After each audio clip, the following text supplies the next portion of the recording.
በኃጢአት ውስጥ ያለቀ ሰው ለበጎ ነገር ምን ይሆናል መስላችሁ? አንደኛ ተቃራኒ ይሆናል። ያም ባይሆን ደግሞ ምን ይሆናል? በጎ ነገር ማይስማማው ይሆናል። ክፉውን በጎ በጎውን ክፉ ለሚሉ፣ መራራውን ይጣፍጣል የሚጣፍጠውን ይመራል ለሚሉ ሰዎች ወዮላቸዋል። አሁን በዚህ ዘመን ስታዩት ክፉ በጎ ይባላል። በጎ ሰው ምን ይሆናል? ክፉ ነው ይባላል። ኃጢአት ክብር ይሰጠዋል፣ ጽድቅ ደግሞ ከመድረክ ተጠርጎ ይወጣል።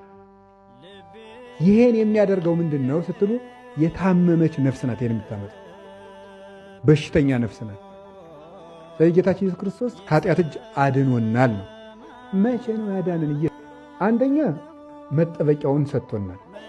ሁለተኛ ኃጢአት የግድ አትጥለንም። አሁን ወደነ ምን ወርቅ አንድ ሰው ውጊያ ገጥሞ ወታደር ማርኮ መሳሪያውን ቀምቶ ይህን ሰው እየጠብቁ ብሎ ሰጥቷቸው ለቃችሁ ታጥቆ መጥቶ ቢወጋችሁ የማን ነው ችግር?